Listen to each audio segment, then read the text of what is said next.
Good evening, welcome. The doors are closed. I'm Rob Hillis, current chair of the Friends of the Institute, and delighted to be able to introduce Suzanne this evening. It is my pleasure to welcome you and introduce this evening's speaker, Suzanne Conklin Akbari, widely recognized for her intellectual range and interdisciplinary accomplishments in the field of medieval studies.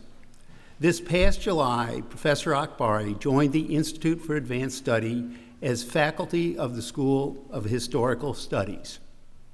Specializing in medieval literature, Akbari is involved in various projects to expand the range and methods of exploring texts from the Middle Ages, including a new Mellon Foundation-funded study of The Book and the Silk Roads, and is the author and editor of several landmark publications. Before joining faculty at IAS, Akbari served as professor of English and Medieval Studies and director of the Center for Medieval Studies at the University of Toronto, the largest and best-known program of its kind in North America. After earning a BA from Johns Hopkins University in 1984, Professor Akbari went on to study at Columbia University, earning an MA in English and an MPhil and PhD in English and Comparative Literature. In addition to the Mellon Foundation Award, she has received numerous grants and honors in support of her work, including the Faculty Award at the University of Toronto, the Insight Grant from the School of Social Sciences and Humanities Research Council of Canada, the Chancellor Jackman Research Fellowship in the Humanities, and Faculty of Arts and Sciences Outstanding Teacher Award in Humanities from the University of Toronto. While Akbari's research has often been conveyed through writing, she is found in lectures, specifically her literary tradition class, the power to captivate and share the emotion of reading with students. Seeking to capture this feeling of spontaneity and excitement as inspired by the written word, and to provoke the desire to read, she has created and hosts with Chris Piuma, a former student, The Spouter Inn, a literary podcast and forum to talk, laugh, think, and wonder, which airs on megaphonic.fm. In July 2019, a collection of essays that Akbari co-edited called How We Read, Tales, Fury, Nothing, Sound, was released from the open access publisher Punctum Books. This is a follow-up to a 2015 volume also edited by Akbari called How We Write, 13 Ways of Looking at a Blank Page, also published by Punctum Books. How We Write circulated widely, and one of the essays in How We Read was reprinted by Long Reads and has over 30,000 views so far. Labyrinth is offering copies of both books for sale this evening. They will continue the sale in Wolfenson Hall lobby following the event. Another work of Akbari's to look forward to is the Oxford Handbook of Chaucer, which he is co-editing with James Simpson from Harvard University. The release is scheduled for April 2020. Akbari is traveling the globe working on numerous projects, from outreach to help develop cultural literacy and core competencies across nationalities, to a big Ethiopian manuscript project in coordination with Princeton professors and other collaborators. This evening, we are honored that Dr. Suzanne Akbari has taken the time to speak with us about what is the value of the humanities, how we read and write today. Please join me in welcoming Dr. Akbari.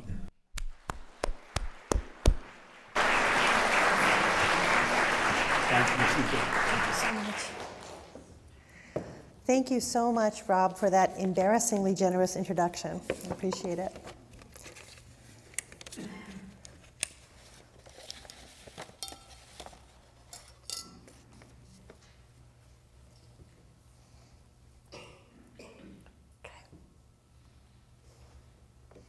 So I wanted to thank Rob, but also to thank Pamela and her colleagues for making the arrangements for me to speak with you today. And thank you all for coming. I'd like to begin by inviting you to join me in remembering and acknowledging the people who have lived on this land. In this moment, we are standing, or sitting, on land that has a deeply layered history. First, the history of the Institute itself and the extraordinary minds who lived here, worked here, thought here, and walked in the woods. Second, the American history of this region, marked by the Revolutionary War battlefield that lies almost beneath our feet.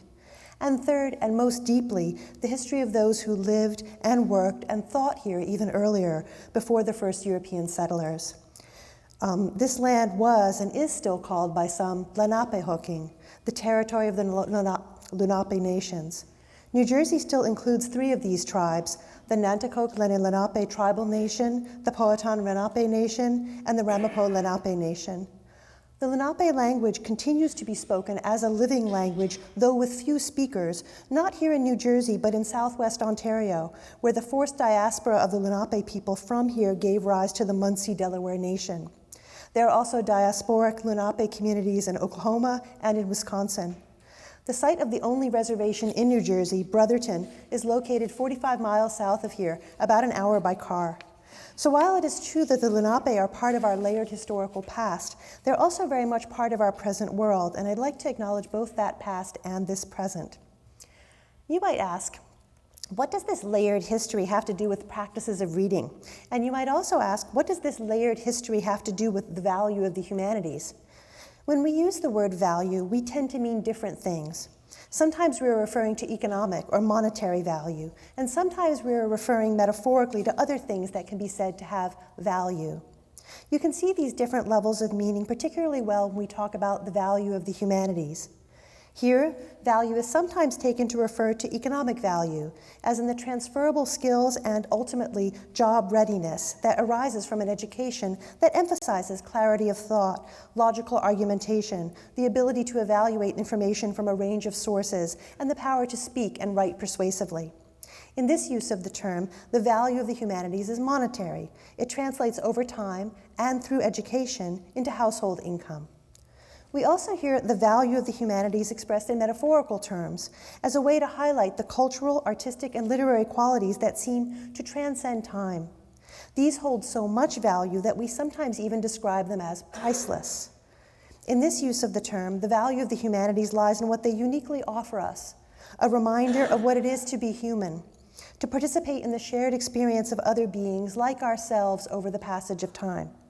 This kind of value is experienced when you feel seen at the very moment when you yourself look at a work of art or when you read a great book. It is no coincidence that values, in the sense of what a community holds dear, family values, social values, individual values, are so often aligned with this higher metaphorical sense of the value of the humanities. But whose values are these, and how is this value appraised? How do we establish the canons of literature, the contents of the anthologies, the objects that we choose to display in museums? Who makes up this imagined community whose values are being exalted? I'd like to spend the remainder of my time with you today in thinking through some of these questions. As we will see, value and values are far from being self-evident. Our situatedness, both as individual human beings and as members of our communities, governs how we perceive and determines what we perceive as valuable. The humanities, I would argue, themselves give us the tools to figure out where we are, to think through how we got here, and to consider where it is we might like to go. I'll focus especially today on global approaches to literature, but this is an argument that we could also make with a focus on art objects, or monuments, or archaeology, or other objects of historical weight and aesthetic appeal. By the end of my talk today, I hope it'll be clear why I wanted to start with a land acknowledgement as the foundation of a brief unfolding of our own layered histories as members, faculty, and friends of the Institute. This is a speculative paper.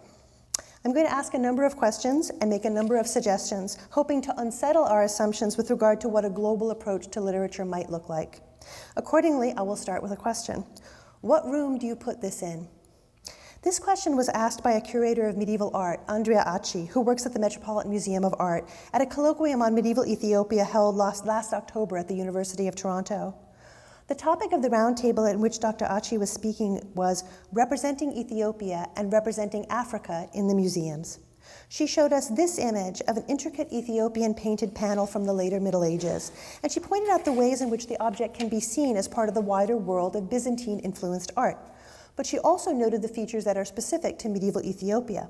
So Dr. Achi asked, what room do you put this in, Byzantine art or the art of Africa? For those of us who are literary scholars, we don't have to make these difficult curatorial decisions. We don't place objects in rooms. But we do place them in metaphorical rooms all the time. When we write a syllabus, when we develop a prescribed reading list, when we edit an anthology, when we shape a canon. The metaphorical or virtual rooms in which we place these literary objects are, so to speak, labeled Western literature, great books, global Middle Ages, and many other terms. And even at our most global, the juxtapositions that we make create a horizon of expectation for our readers and shape our engagement with global literatures more broadly. So in the next few minutes, I want to return to the question with which I began. What room do you put this in? By laying out in some detail what we can learn from the dilemma that faces the museum curator. I'll then turn to the virtual rooms of the anthology, talking about my own experience of working on the Norton Anthology of World Literature, choosing not only what to include, but also how to shape the sequence and the clusters. I'll also comment on the benefits and the challenges of including Ethiopian literature in the medieval volume. In this section, I'll talk a little bit about the Kebra Nagast, a 14th century Ethiopian text that tells the story of Makeda, Queen of Ethiopia, her relationship with King Solomon, the birth of their son, and the movement of the Ark of the Covenant to the Ethiopian capital at Aksum. As we will see, the tabernacle or habitation of the Ark provides another symbolic space that complicates our metaphor of the virtual rooms of global medieval literature. Finally, I want to move from the constructed space of these virtual rooms to the more dynamic environment of the pathway, with an overview of oral modes of communication. These include orally performed story, spoken commentary, conversation as performance, and above all, oratory. In developing a language of oratory, I'll draw particularly on the work of Lee Maracle, an indigenous writer who is a member of the Stolo Nation of the Pacific Coast Salish, who currently works and lives in Toronto, a Canadian city that is built upon land that used to be called, and is now again sometimes called, Takaranto. In the Mohawk language, it means where there are trees and water. I'd like to return to my opening question. Which room do you put this object in? But first, I have to provide a little bit of context. At the University of Toronto's Centre for Medieval Studies, where I worked until very recently, we've been developing over the last several years a cluster of courses on the study of medieval Ethiopia, anchored by a 2-semester sequence in the Ge'ez language. Ge'ez is a Western Semitic language written in a syllabary, and since probably the 14th century, if not earlier, it's functioned less as a spoken language than as a liturgical language, a language of the church. You might call it the Latin of Ethiopia. It also provides the script for other languages of the region, such as Amharic. As part of this initiative, jointly sponsored by the Center for Medieval Studies and the Department of Near and Middle Eastern Civilizations, we've held 2 conferences so far. One in March of 2017 and another one that took place just a little bit earlier this fall in October of 2019. This last conference was co-sponsored by 2 museums, the Art Gallery of Ontario and the Aga Khan Museum, both of which helped us enormously to think about the place of Ethiopia and the place of Africa in our study of the Middle Ages, not only through their exhibits, but also through the curatorial roundtable that I already mentioned. At the Art Gallery of Ontario, we saw a display of Ethiopian art and manuscripts selected from an important private collection currently on loan. These are juxtaposed with a more conventional display of medieval objects, the Thompson ivories, which present a very different, Eurocentric, Latin Christian, mainly French, intensely white vision of the medieval past. They are not in the same room, but they are adjacent. At the Aga Khan Museum, we were led through the Caravans of Gold exhibition by 2 of its curators, Sarah Guérin and Michael Chagnon, which gave us a profound sense of how the mainly Muslim cultures of West Africa were linked to the Mediterranean realm of trade and exchange, and to several European regions more specifically. As I mentioned, a highlight of the conference was the roundtable on representing Ethiopia and representing Africa in the museums, featuring curators from all 3 of the major museums in Toronto, as well as from the Getty and the Met. When Andrea Achi asked us to think with her about the room problem, that is, where to put this object, that's the map, she wasn't just performing a thought experiment. At the Met, as at many arts institutions around the world, Curators are struggling to figure out how to manage holdings that had earlier been consigned to a kind of ethnographic status. For medievalists, this problem has taken on a very special form. How to account for the interconnected pre-modern world? How to tell the story of the global Middle Ages? At the Aga Khan Museum, the Caravans of Gold show took on a very special form. While at the first installation of this show at the Bloch Art Museum at Northwestern University, the focus had been on fragments, that is, how to tell a full story of the interconnected, culturally entangled past using only archaeological fragments, the Aga Khan Museum has the mandate of telling the story of Islamic cultures and Muslim people all around the world. Accordingly, their exhibition opened with the beautiful blue Quran from the 10th century that may have been produced in North Africa. Beyond this aspect, the exhibit also brought in objects from far away to tell the story of the interconnected medieval past.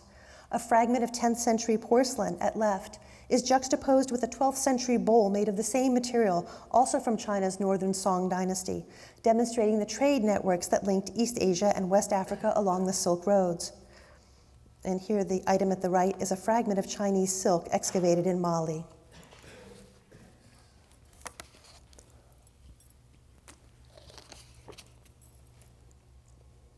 I don't have time today to do justice to the magnificent Caravans of Gold show, but I do want to show you another object that also speaks to the question with which I began. What room do you put this in? This is a water vessel found in the Asante region of Ghana during the period of Western colonial presence in the late 19th century. You'll notice that the water jug, made of copper alloy, has a coat of arms on it, and the emblem of a stag is impressed on the lid. Together with the Middle English inscription across the vessel's widest part, this tells us conclusively that it was made for Richard II, King of England, sometime between 1390 and 1399. The vessel, along with two other English vessels from approximately the same date, were looted by the British from the Mania Palace in Ghana in 1896, where they had been used in a ritual context. What room does this belong in? The Richard II ewer, or as it is now also called, the Asante jug, was displayed for many years at the British Museum. Can you guess what room it was in? Late medieval English decorative arts, with no note of the provenance and no comment on the history of the jug's presence in Ghana, in the ruler's mausoleum, or in the palace complex. That story has long been rendered silent in our museums, but now we have the opportunity to tell it and other stories like them. We also have the opportunity to listen. I've been talking about literal rooms and the challenge posed to the museum curator. Let me turn now to metaphorical rooms. While the task of the literary historian is very different from that of the curator, there are some points of similarity. For those of us who seek to tell the story of a more global Middle Ages, what rooms do we put our objects in? How do we organize and display our knowledge? We face this challenge in a number of settings: in editing anthologies, in preparing syllabi, in conversations about canon formation, and more broadly in our conversations about world literature, great books, and even literary history. What sort of assumptions underlie these formulations, and what metaphorical rooms are we mapping out? How do we decide what goes into a room, or a syllabus, or an anthology? We could devote a long time to just the subject of anthologies, so let me limit my remarks on this point to my own experience of trying to put Africa into the conversation with regard to medieval literature. About a decade ago, I began to work on the Norton Anthology of World Literature, a 6-volume set, the 3rd edition of which appeared in 2012 and the 4th in 2018. I was responsible for the European and the Near and Middle Eastern sections for Volume B, which covers the period of 100 to 1500. The previous editions of the anthology had an underlying master narrative that I was eager to disrupt, with an opening section on early Christian texts, followed by a middle section on the Islamic world, and then concluding triumphantly with the emergence of a Western literature. That teleological narrative was an oversimplification. Moreover, it did not take stock of the role of cultural and linguistic connectivity in these literary traditions, including the circulation of texts in the Mediterranean environment. So I integrated Arabic, Persian, Ge'ez, and Hebrew texts into a wider framework, with this section of the anthology now titled Circling the Mediterranean, providing a more holistic and, I think, more interesting account of how these literatures are interconnected with the ancient Greco-Roman world and medieval European literature. The Ge'ez work I added is the Kebra Nagast, or Book of the Glory of Kings. This 14th century work is, like the Hebrew Bible, the Gospels, and the Quran, both literature and sacred scripture.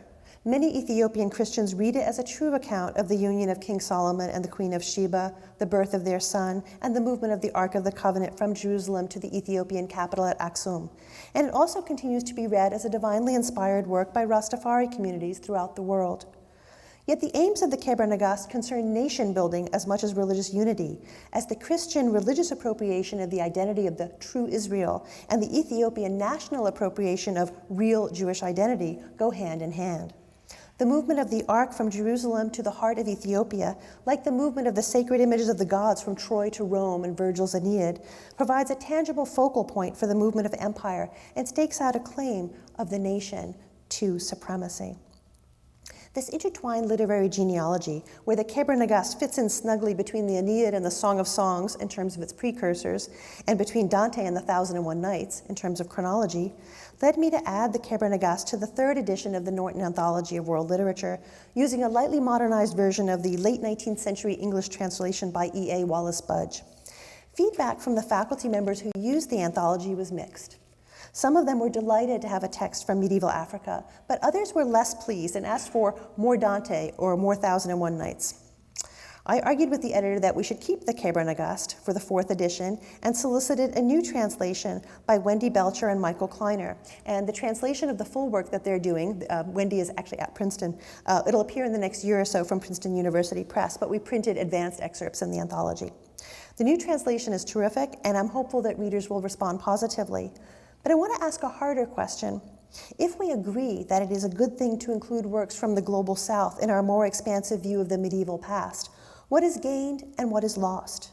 To answer this question, I'd like to turn to a closer look at the Kebra Nagast, which I'll read against a text that may be more familiar to some of you, that is Chaucer's Man of Law's Tale from his Canterbury Tales.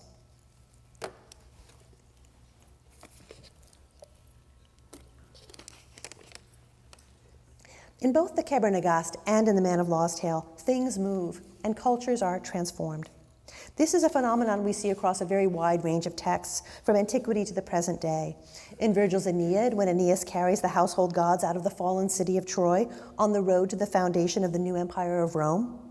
In the 5th century historian Orosius's account of Translatio Imperii, where imperial might itself travels from one ruling city to the next.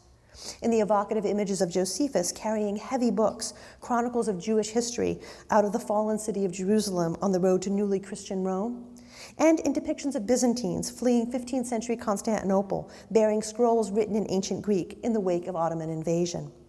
In each case, and we could name many others, the object that moves from the first city to the next one on its itinerary has a transformative effect. The old location moves inexorably into the past, and the new location is launched into a powerful present and a dynamic future. The Kebra Nagast, as we have it, was composed in the 14th century, but it seeks to tell the foundation stories of the earliest period of Christianity in Ethiopia, looking back to the late antique kingdom of Aksum.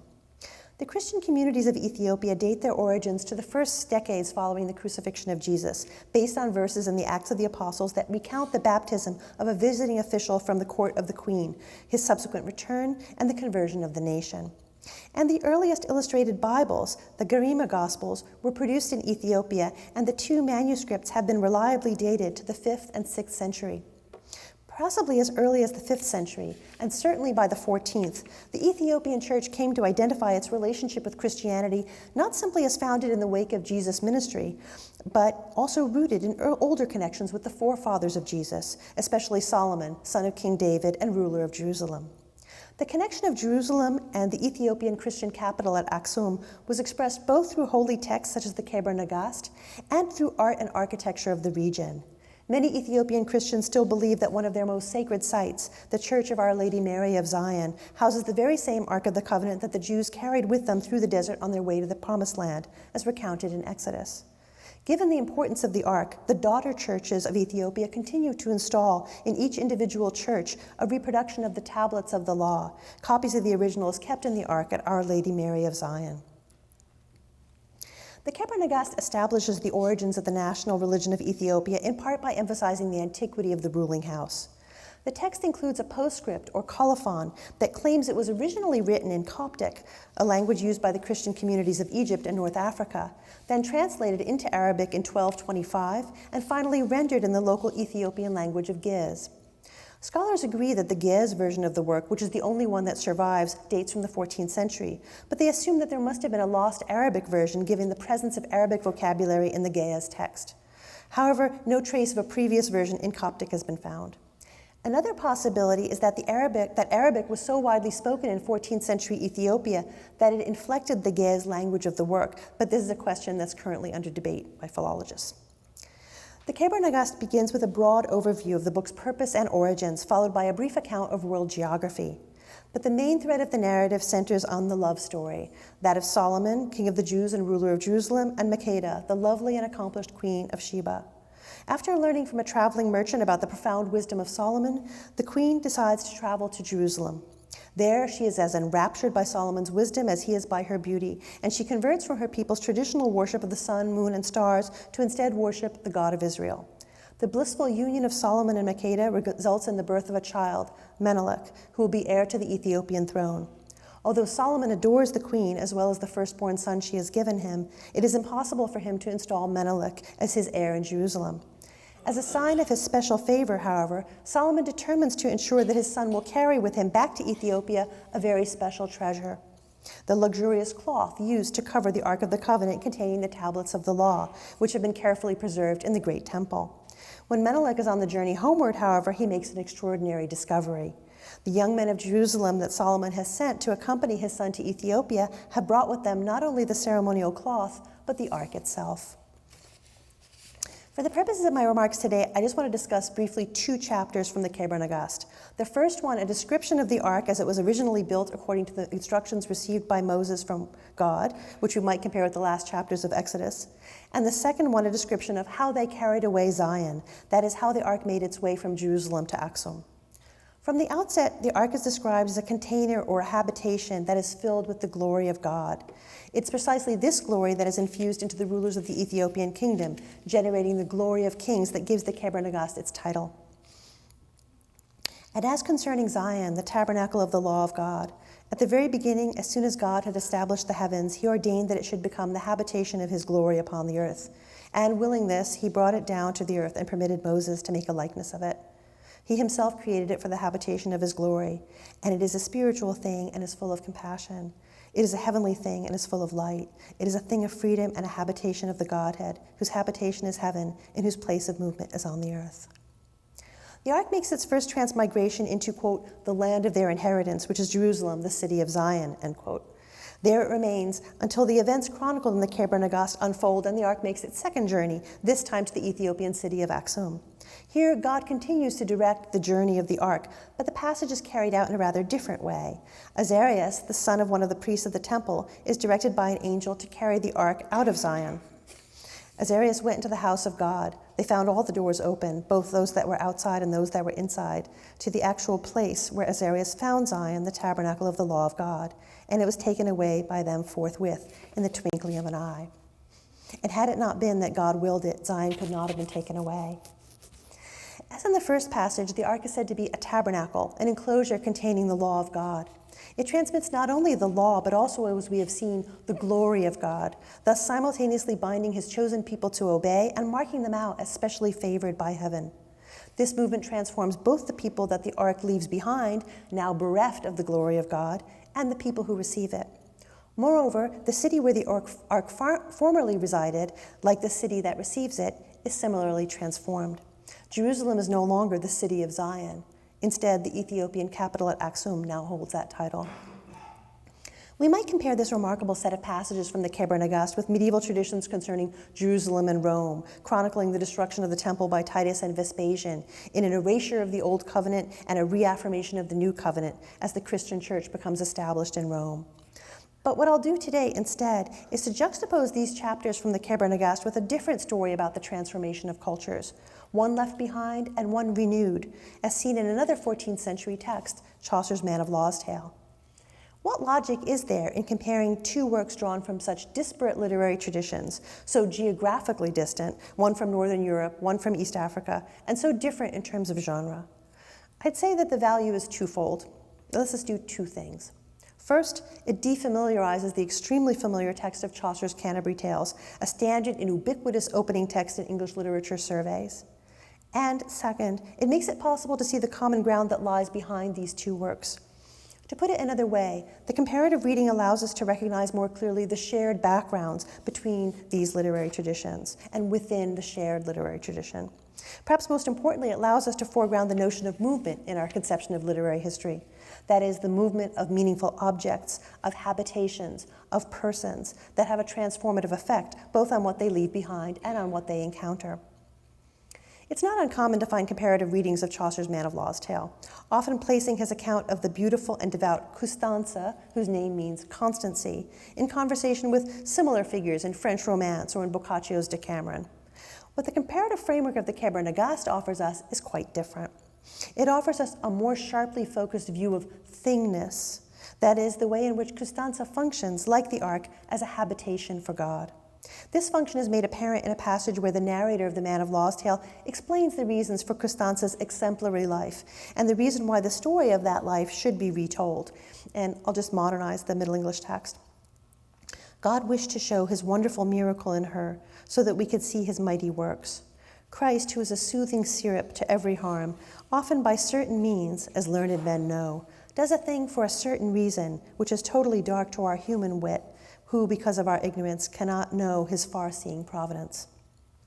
Constanza is compared with Daniel, saved from the lions by God, with Jonah, preserved within the body of the whale, with the people Hebraic, or Hebrew people, the children of Israel, protected from the dangerous sea during their exodus out of Egypt. This series of comparisons inscribes Constanza within a kind of typology, in which the series of precursors is fulfilled and superseded in Constanza's transformative mission. She is a person who is moved from place to place, like the Israelites on their way to the Promised Land. But she is also a thing, a habitation. In the Man of Law's Tale opening description of Constanza, she is said to be a mirror of all courtesy. Her heart is a very chamber of holiness. Like the ark, Constanza is a container, significant not for what it is, but for what it contains. Moreover, like the ark, Constanza is transmitted from place to place, not through the will of man, but through the will of God. And I won't take time to read this passage, but we'll just talk about it.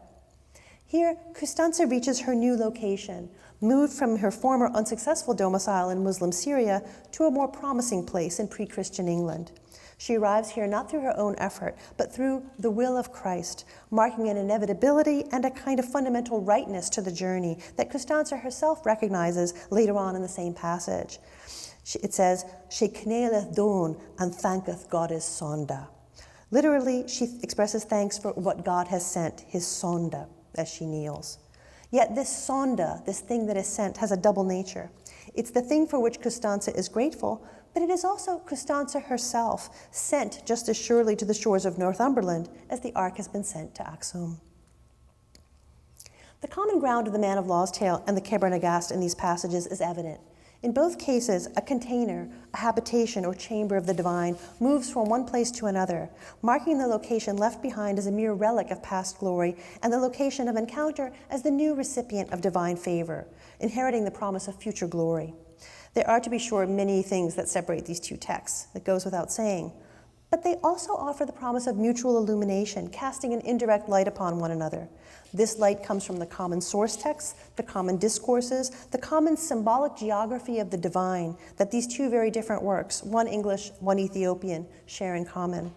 We might want to think of these traveling objects, the ark in the Kebra Nagast, God's sonde in the Man of Law's Tale, as literary analogues, parallel cases of movement. By juxtaposing them, we can highlight features in each work that would otherwise be invisible. Within each work, we see a thing in motion, the ark, the sonda, that affects a transformation on the place it inhabits. In a sense, Constanza herself is a room, just as the ark is. They're both spaces to be inhabited, filled with the presence of the holy in a way that makes miracles happen. Beyond this, both are biblically informed narratives that are concerned with the habitation of holiness within a sacred place, whether the sonda that is the body of Constanza or the Ark of the Covenant that makes its way from Jerusalem to Axum. But what is at stake when we, as 21st century readers, carry out such a comparative reading as part of our efforts to extend our literary histories into the global framework? Do such revisionings of medieval English texts as a counterpart or a foil to non-European literature risk simply repeating or reinscribing colonial interpretive frameworks? In other words, when we make the attempt to extend our scope to encompass a broader view of the medieval past, Are we in danger of simply recolonizing even as we seek to decolonize? What is gained and what is lost?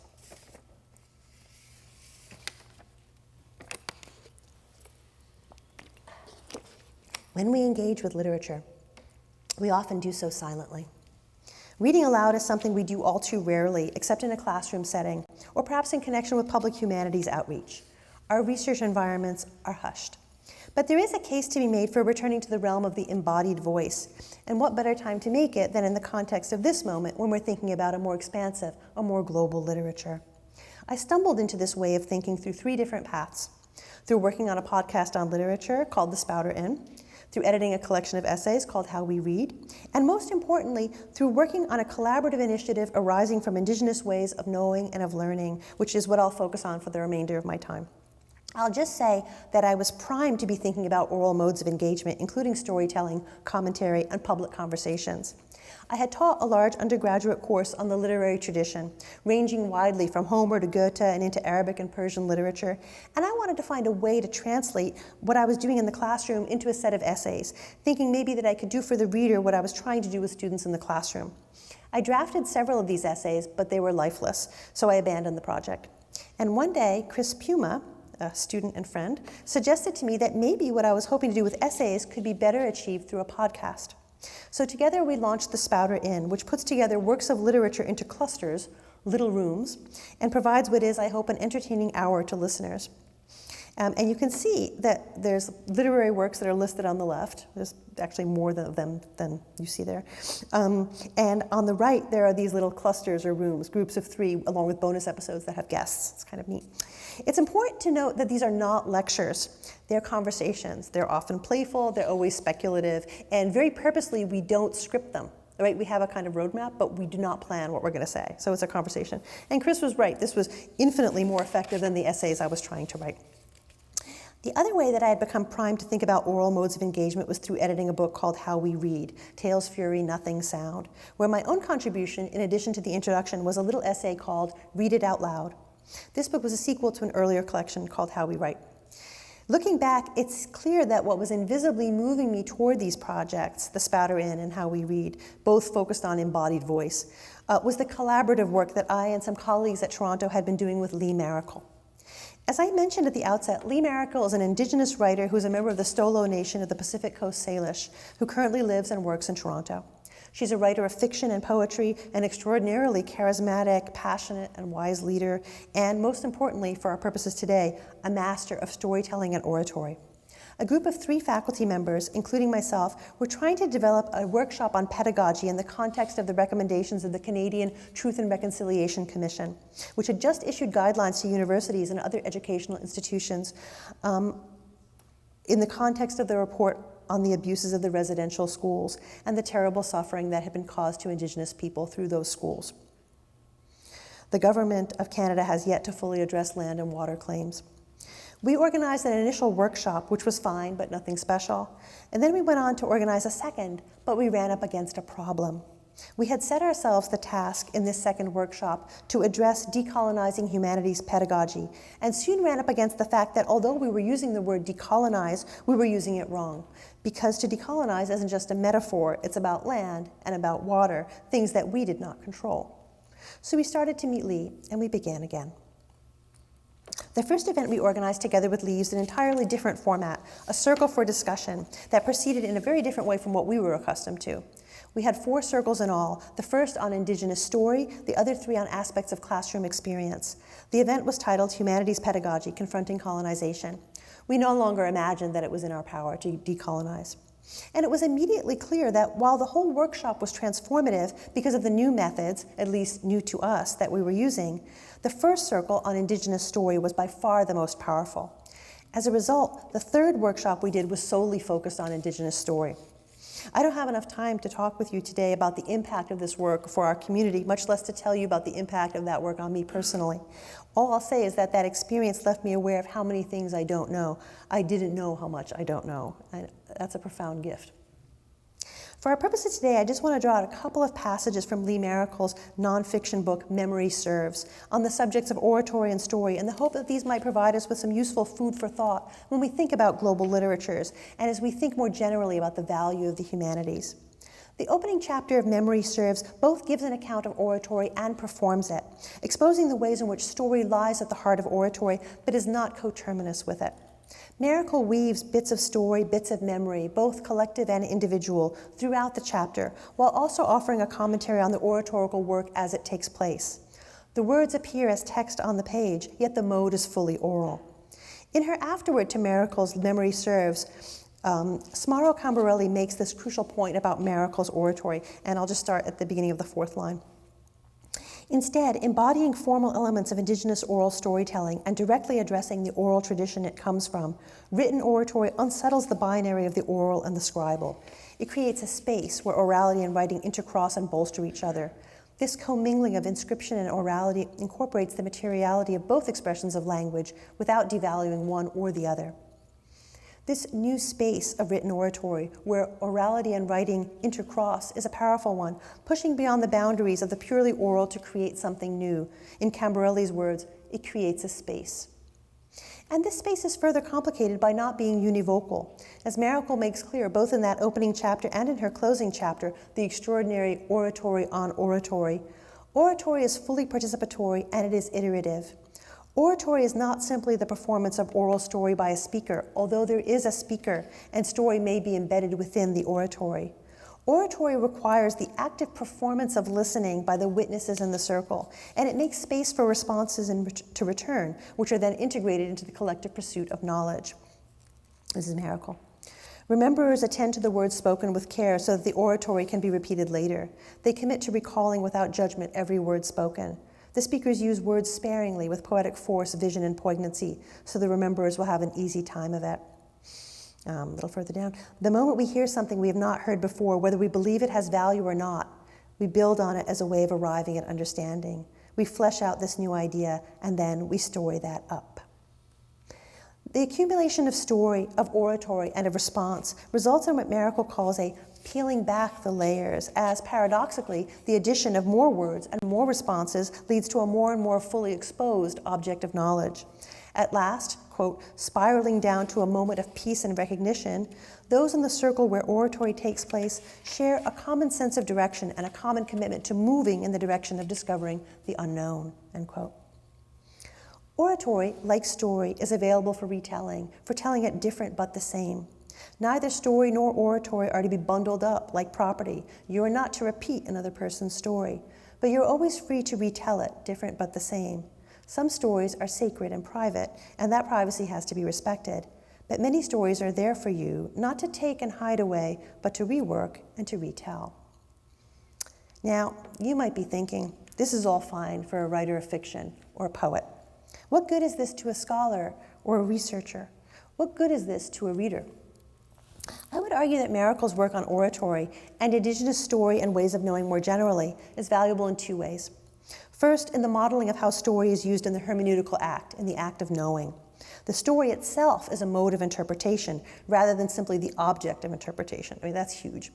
Second, in the way in which the performance of oratory requires active listeners. Not passive, multitasking listeners, but listeners who have committed to hearing, to responding, to remembering. In Marichel's formulation, remembering, putting the pieces back together again in different ways, to retelling it different but the same, to hearing and not just seeing. Beyond this, indigenous modes of knowing offer us different ways of thinking about value and about the value of the humanities.